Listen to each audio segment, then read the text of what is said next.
À la une de l'actualité, au Gabon, Moïse ministère va à Capernaum, en abrégé Momivac, a célébré 5 jours de prière et de jeûne. Centrafrique, entre chrétiens et musulmans, un mur invisible. L'Égypte a entamé dimanche 31 mai la démolition du siège du parti de Hosni Moubarak. Enfin, la Chine à l'heure de la lutte contre le tabagisme. Mesdames et messieurs, bienvenue sur The Blessing Channel et merci pour votre fidélité. Nous ouvrons cette page en religion. Au Gabon, Moïse ministère va à Capernaum, en abrégé Momivac, a célébré 5 jours de prière et de jeûne le dimanche 25 mai. L'homme de Dieu a plongé les fidèles en prison dans des temps profonds d'enseignement et d'édification sur le thème « Le salut par la grâce ». Moïse ministère va à Capernaum, en abrégé Momivac, a célébré le lundi 25 mai 2015 la fin de 50 jours de jeûne et de prière qu'ils ont passé avec succès. C'est poussé par le Saint-Esprit que l'homme de Dieu s'est attelé en conduisant les fidèles sur le thème « Le salut par la grâce » en s'appuyant sur le livre d'Exode dans un temps profond d'enseignement et d'édification. Aujourd'hui, la maladie qui t'accable, la situation qui semble être une montagne devant toi, représente l'Égypte. Et là, Moïse va dire, les Égyptiens que vous voyez aujourd'hui là, vous ne les verrez plus jamais. Alléluia. Dieu est en train de te sortir de la servitude. Cette maladie que la médecine avait pronostiquée, cette maladie que le monde a vue, on t'appelle par ce nom, cette maladie-là, tu ne la verras plus jamais. De retour d'un merveilleux voyage à la rencontre de son Dieu, le serviteur de l'Éternel ne s'est pas privé d'exercer son ministère afin de permettre au peuple de Dieu de bénéficier des faveurs de l'Éternel, soutenu par son éminence le Saint-Esprit, qui était à l'honneur ce lundi de Pentecôte.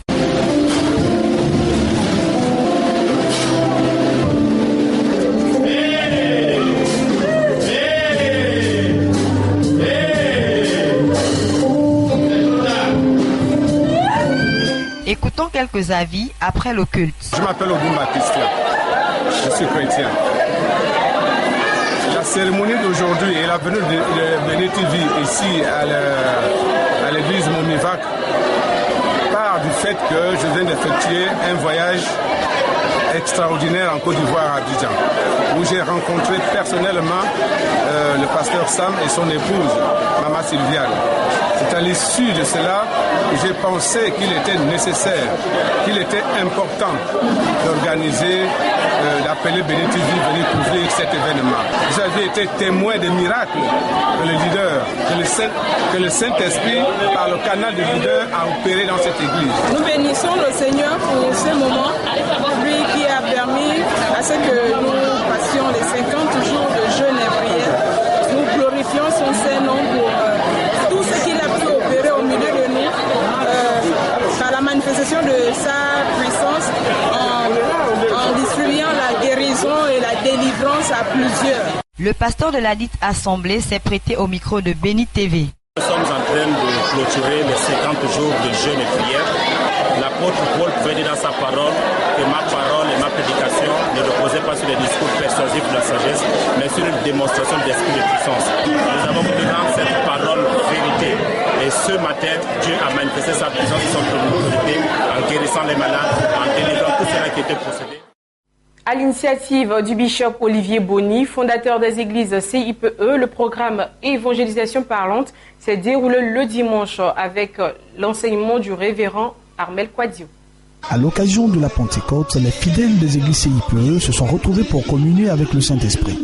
Un culte spécial pour ce programme dénommé Évangélisation parlante, comme tous les dimanches à l'initiative du bishop Olivier Boni, président fondateur des églises CIPE. Les fidèles venus très nombreux ont bénéficié à cette occasion d'un enseignement puissant de la part du révérend Armel Kouadio.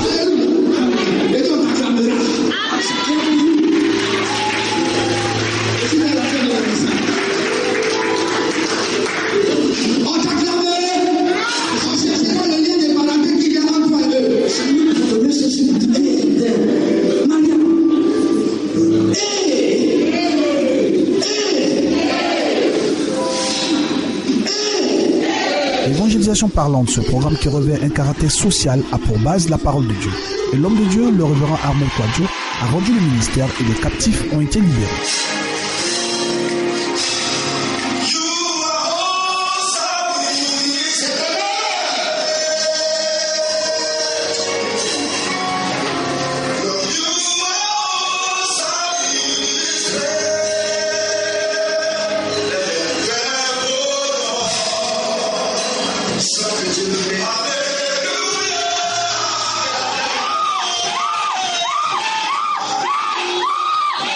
Pour joindre l'acte à la parole, comme tous les dimanches, des vivres ont été distribués. Ce sont plusieurs fidèles qui ont encore bénéficié des largesses des responsables des églises CIP.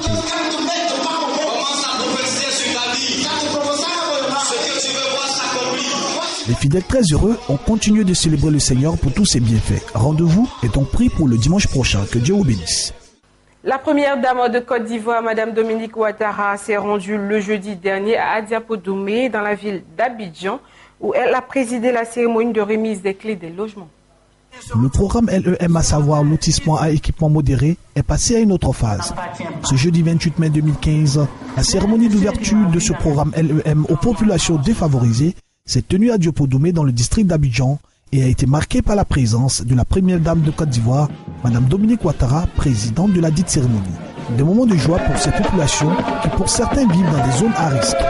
Un acte de générosité de la part de la première dame qui s'inscrit dans le cadre des actions du chef de l'État pour la construction des logements sociaux.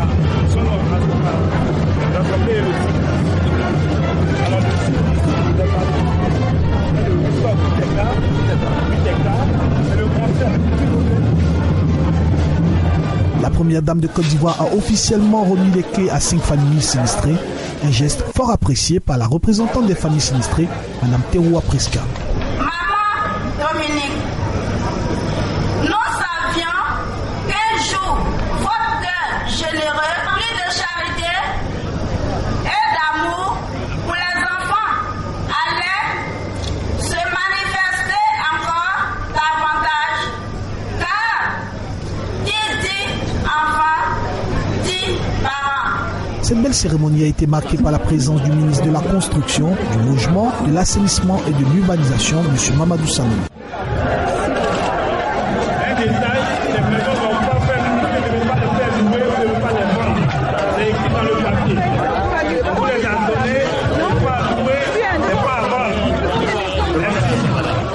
La ministre de la Solidarité, de la Famille, de la Femme et de l'Enfant n'est pas restée indifférente face à ce acte de générosité. Vous voulez savoir pourquoi j'ai dansé?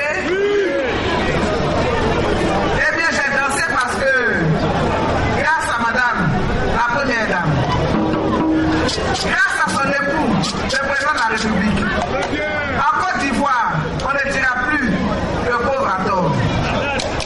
Est-ce qu'on doit dire encore le pauvre à tort en Côte d'Ivoire? Madame la première dame, tous les Ivoiriens peuvent avoir un toit aujourd'hui, y compris nous les pauvres. C'est vrai, non? Les populations d'Adiapodomé ont reçu des vivres et non-vivres de la part de la première dame.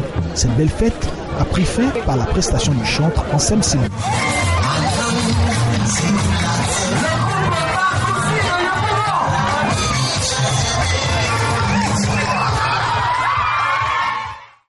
Les fidèles de l'Ufaji se sont retrouvés dans la commune de Port-Boué pour l'apothéose de la 3e édition de leur fête de la moisson. Un moment de célébration pour la gloire de l'Éternel.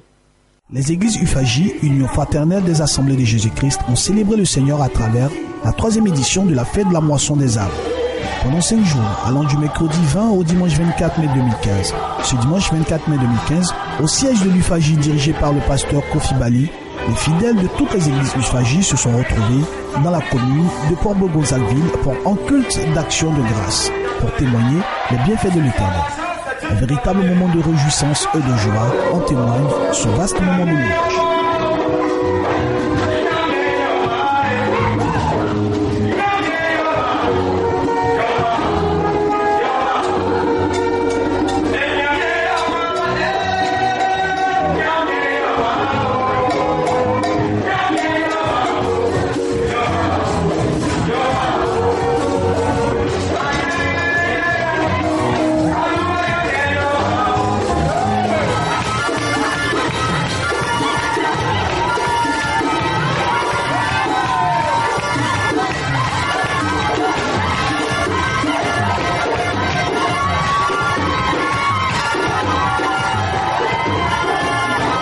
La puissance de Dieu se manifeste dans ta vie, il faut lui rendre gloire à travers des témoignages. Et les fidèles de l'Ufaji l'ont bien assimilé.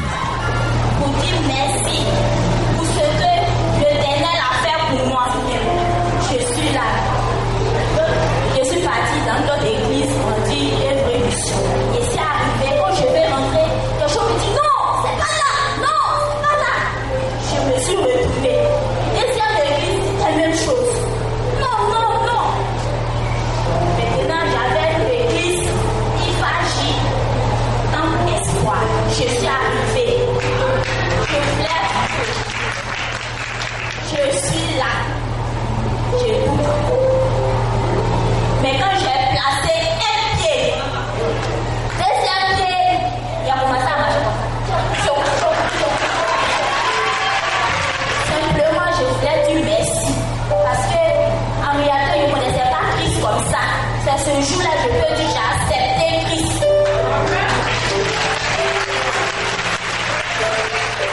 Après la prise de la Sainte Seine, pour ceux qui ont reçu le baptême, c'est le président fondateur de l'UFAJ, le pasteur Kofi Balé, comme un père, qui s'est attelé à enseigner le peuple.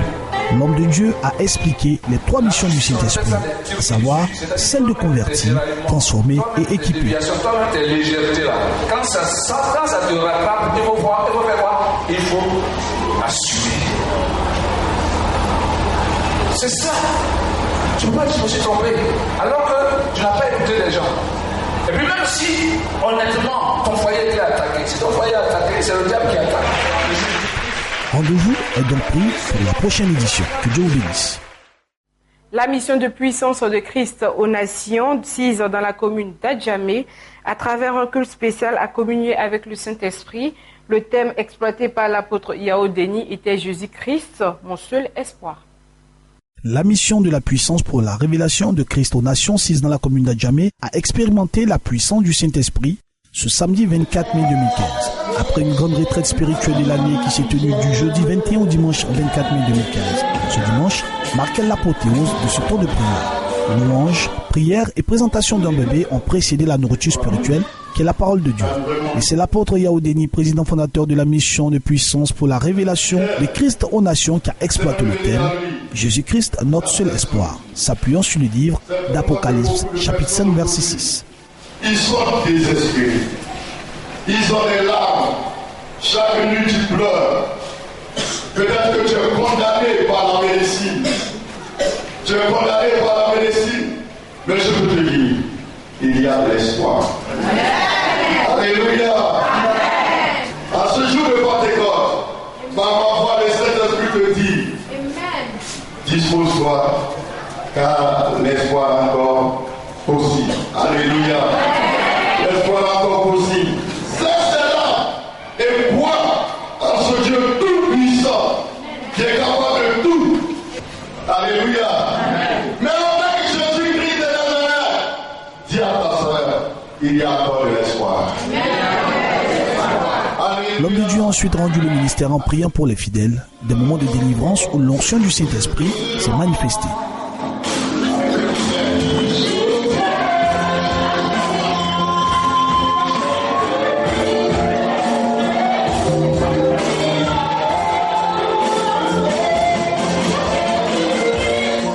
Les fidèles ont véritablement expérimenté Jésus-Christ car il s'est manifesté à ce culte spécial. Actualité africaine, l'Égypte a entamé dimanche 31 mai la démolition du siège du parti de l'ex-président Hosni Moubarak, autrefois symbole de son régime autoritaire. C'est un symbole du régime de Moubarak qui est en passe d'être entièrement rasé au Caire. Le siège du parti du président déchu avait déjà été incendié lors de la révolution contre le Raïs en 2011. Le gouvernement actuel n'a pas précisé ce qui pourrait être construit à la place. Un mur invisible divise le village d'Oboda. Plus d'un an après les violences interreligieuses, les musulmans et les chrétiens vivent retranchés dans ces enclaves.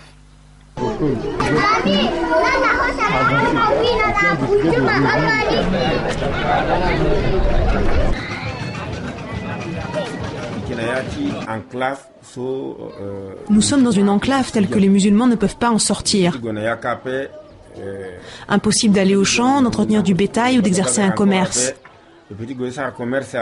Même pour se déplacer, ils ont besoin d'une escorte.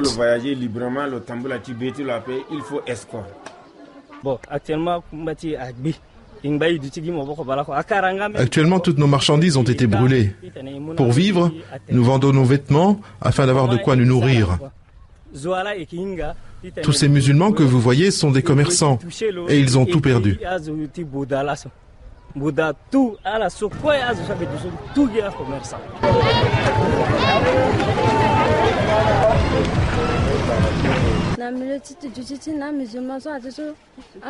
En ce qui concerne notre cohabitation avec les musulmans, ils ont tué mon mari, le mari de ma mère.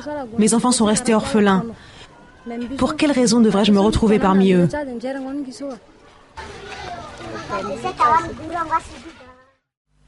Actualité internationale, un Français sur 4 est exposé à des inondations selon les experts. Pour les comprendre et les prévenir plus efficacement, Un simulateur de crue a été installé à Villeurbanne. On envoie un certain débit de crue avec une pompe, tout simplement, à l'amont du canal. Un débit qui est assez important pour faire déborder la rivière. Et ensuite, on va aller mesurer les hauteurs d'eau et les vitesses dans les lits majeurs de la rivière. Et on va regarder comment ces hauteurs et ces vitesses varient selon qu'il y a des arbres, des maisons, de la prairie, en faisant varier l'occupation du sol. Et puis on fait ça pour différents débits. Ce qu'on modélise ici, c'est n'importe quel type de rivière. Ce sont des configurations, des géométries très simplifiées, idéales, où on essaie d'isoler des phénomènes physiques, l'effet de la forêt, l'effet de la prairie, mais ça représente, c'est un modèle générique de n'importe quel type de rivière. Pour protéger tous les ouvrages stratégiques qui se trouvent à proximité des rivières, il est important de comprendre comment les crues, comment l'élévation du débit des rivières se transforme en inondation et se propage. C'est important pour pouvoir protéger tous ces ouvrages stratégiques, les centrales électriques, les hôpitaux, tout ce qui est susceptible d'être inondé, d'être touché par une crue exceptionnelle d'une rivière. De plus en plus, on imagine pouvoir résoudre tous les problèmes naturels, tous les problèmes d'inondation, uniquement avec des ordinateurs, avec des approches complètement numériques. Or, il y a des problèmes aujourd'hui, des problèmes de débordement, qui sont tellement complexes, parce qu'ils sont liés à des phénomènes de turbulence, qu'on ne sait pas les reproduire sur un ordinateur. Et donc, on est obligé de faire appel à des modèles réduits, comme le canal que vous avez pu filmer.